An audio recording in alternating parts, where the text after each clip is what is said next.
Hey guys, it's Maliha from the Hair and Style here, and I am based out here in New York at the moment, and we are joined by Laura Kell out in Dubai. Hey guys, what's up? It's Laura here. I'm in Dubai coming in live, and today we're going to talk about Vero.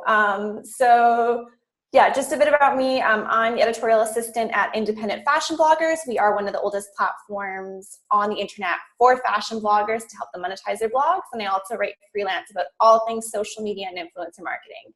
So yeah.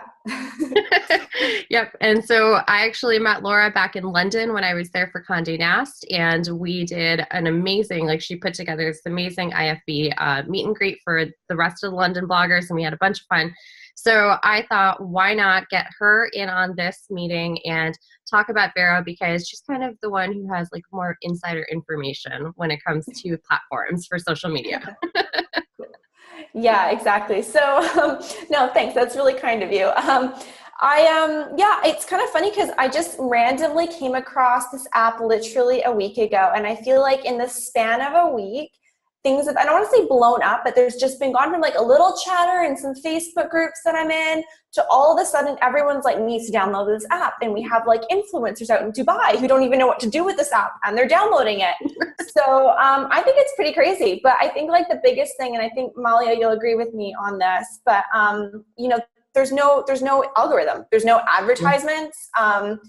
It's I guess down the line there's going to be a subscription-based business model, but right now it's free for anyone to download, and everything comes up in chronological order. Yeah, I love that. I have been using it for the past week too. It's funny because I saw it first, I think, on one of my friends' Insta stories. And I was like, what is she talking about? What is Vero? And then I saw on Shop Style later that evening, hey, are any of you girls on Vero? And then boom, this massive list of just bloggers constantly being yes, I'm on it, still trying to figure it out. And I adore the platform. I get, we were talking about it earlier, the color scheme is a little new because it's all black.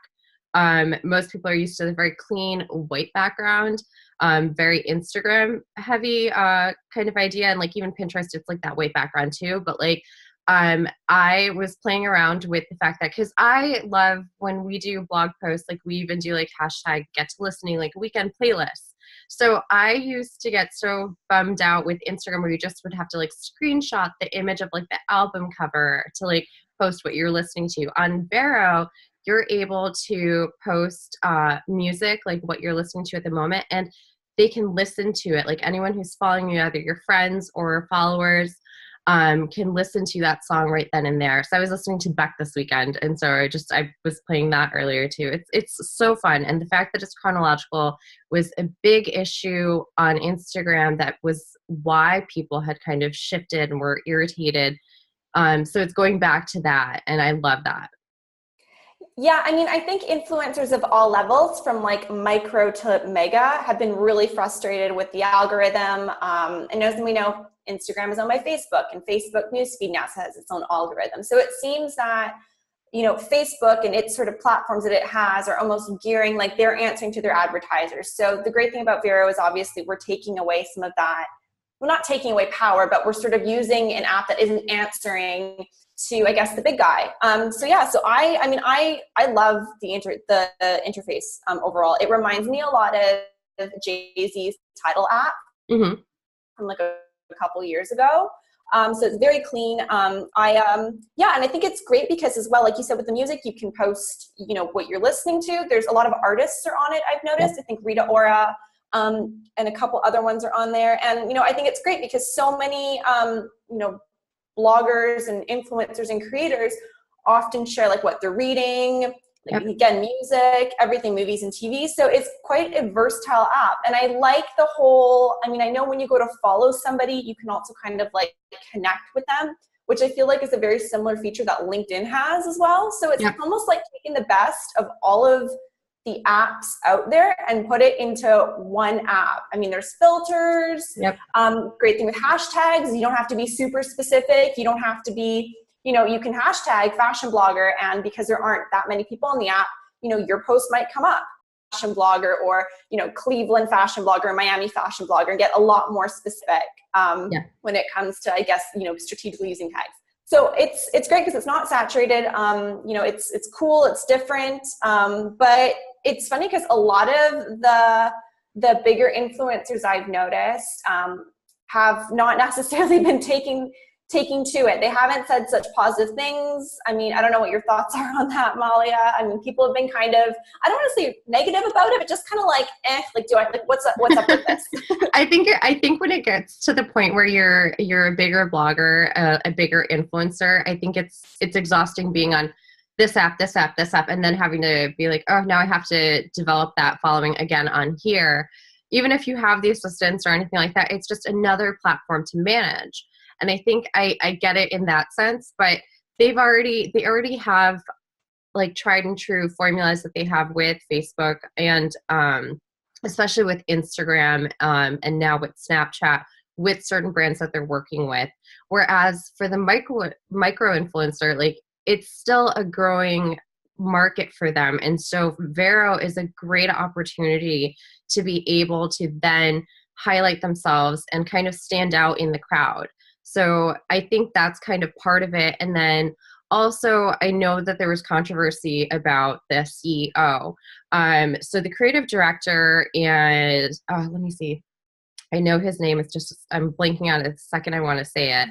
The creative director of the company is this guy named Alistair Stegman, and then the CEO is Ayman Harari. And so I think Harari had gone to like Georgetown. His dad was assassinated. He was the prime minister of Lebanon, and he was assassinated in like 2005. There was a huge, like, it was actually like with all of the controversial information about him out there, what I found was this Forbes article that had kind of like fact checked everything. Because I think in today's world, we're so used to like the internet, like spewing out tons of information, and we never know what to really like take as concrete and what not to. And it had to do with his father's Saudi-based company that like his brother had taken over that he stepped away from back in 2013 to come back to the US and do his tech stuff, but his name was always still linked to the company. So it's a little iffy, but I mean, at the end of the day, this guy has been specialized in IT tech, like industry products and development for years before this app was developed. And so I think, I think this guy knows what he's doing when it comes to this. And I think it's worth taking a shot with it. I mean, I love the interface too. Like, I think it's worth it. Yeah, I fully agree. I think it's a little bit disappointing because we've discussed this before just personally, but I feel like sometimes media outlets like to twist things. They want to make a story out of things. The founder is of Lebanese background, but he lives in the United States now, or, he's attended university there. And I think that some of the negativity we've been seeing is because, of his background and his affiliations to a company that obviously had some questionable business practices. And, we're so quick to forget that, just a couple months ago, everybody was hating on Uber. Everyone was going on, okay, we're going to delete Uber because of the CEO and the way he's been behaving towards, I haven't followed the story too closely, but, I guess he was behaving inappropriately or, rudely to employees of some kind. And then, also Facebook has also had their own hurdles that they've had to go through. I don't know, don't quote me on this for sure, but I think they've had some issues when they were getting started in terms of, ripping off something similar, a similar platform that was also up and coming. I don't really know. Don't quote me on this, guys. I could be totally wrong. The twin brothers. Yeah, exactly. Yeah. We've all seen The Social Network. Yeah. I don't know if that's they own millions in Bitcoin. They're happy. They're billionaires on their own, so it's fine. Yeah, exactly. But so I think that was like kind of one negative thing that the media kind of took and ran with. I do firmly believe that we should be offered a fair chance, regardless of whatever our backgrounds are. And a lot of other companies, not even in the tech industry, have questionable practices. But I don't necessarily think that this is something that is a true like negative that we should consider if he's going to make a platform that's going to make things a little bit more level the playing field, so to speak, for everyone. Yeah, and granted, he learned a lot being here in the U.S., going to Georgetown, and doing that, but you're in Dubai, like you're in this hot spot of the new world of fashion blogging. Like, are you seeing a lot of push in the like in technology there with like the apps and like what influencers are using? Because I almost feel like that also pushes, like how you said, like so many girls are downloading Vero, not really sure how to use it yet, but they're invested in tech over there. Is my understanding. Here in Dubai, there is a huge influencer market. Brands are screaming to work with influencers out here. Like they really, everybody wants to be, working with the next up and comer. And if they can't afford the next up and comer, they want 10 top-notch micro influencers. So yeah, here in Dubai, we love technology. We love our apps. We love our Snapchat. Saudi Arabia, which is one of our neighbors, they are the second largest consumer of YouTube videos and content outside of the United States. So the industry out here, just in general, we love it. In terms of Vero, I definitely seen some of the influencers that I'm more familiar with, who I guess you would say are kind of micro level and very niche, but are very popular out here. They've kind of jumped on it and made an account. In terms of, I guess, more of the influencer agencies and brands in general, I think they'll probably wait a bit before they jump on it. But I mean, I know right now, like British GQ is on it. I have sort of looked around and somebody has made a Vogue account and a BBC account. I don't know if that is verified or if that is actually affiliated with those, media outlets.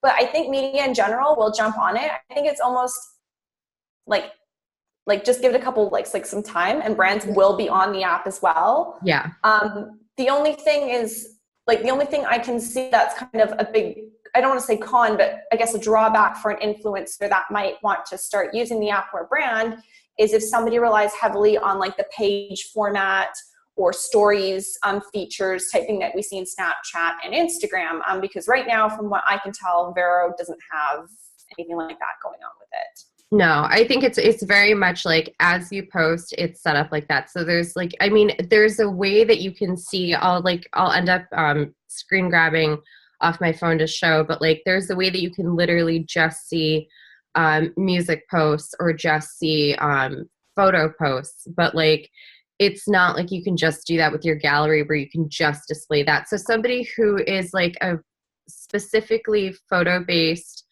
like a photographer might only want to showcase that. So I think that's also part of it with branding. It's, we've figured out how to brand ourselves on Instagram, how to brand ourselves on like Pinterest.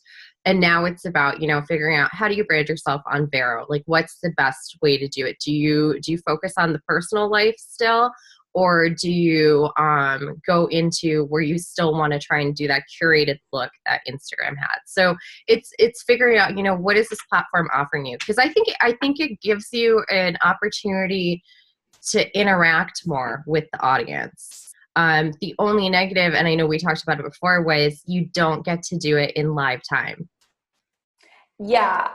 No, I think, I think with the fortunate thing that, that we have is that we've been able to spend a couple years now on Instagram, and even some of us on Snapchat that have big followings, and learn like what works and what doesn't work with an audience. We know now that a highly curated feed might not necessarily be the best thing for like an up and coming influencer. So I think it definitely gives influencers or, bloggers or anyone that wants to go on the app and build themselves up and build a following, we can take what we've learned in the past and kind of apply it. I think what will be really interesting to see with Vero is if it ends up remaining more of like a niche platform. I mean, not that I would consider Pinterest niche at all, because Pinterest is massive, but if you are in the wedding industry, Pinterest is probably a platform you go on maybe more often than Facebook.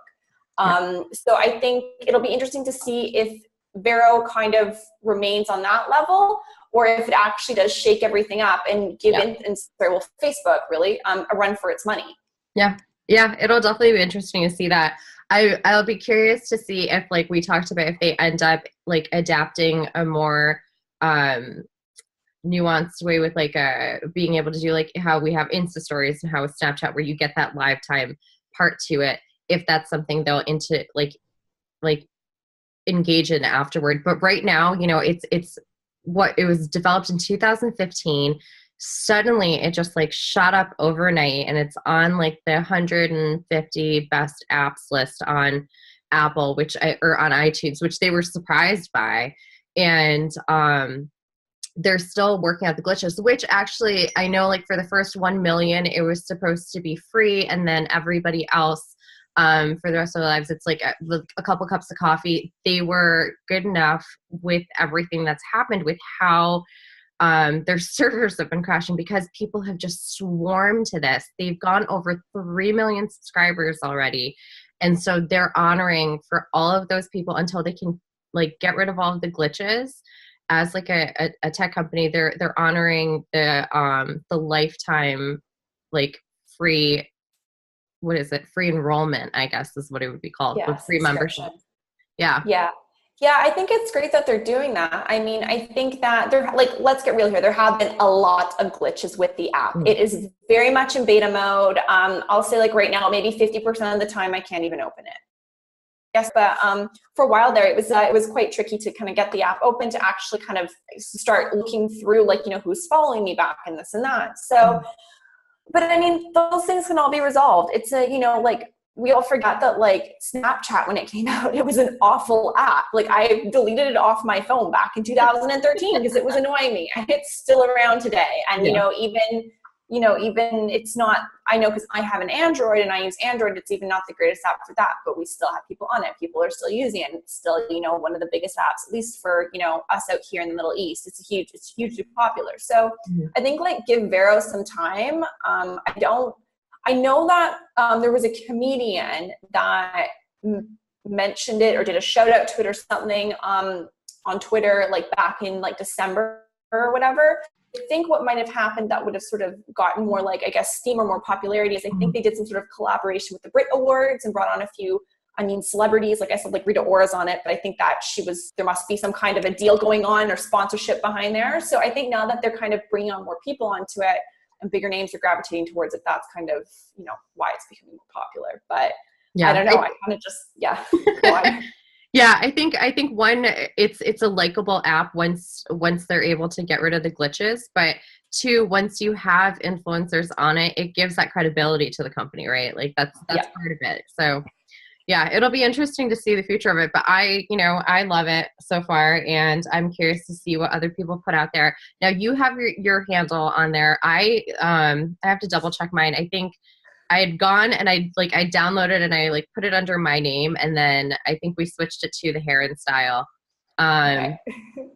But yeah, I'm curious to see what my invite. Yep. So the invite card still says my name, so I'll link that down below. And I know Laura, you're on there too, so we can even pop that on for you.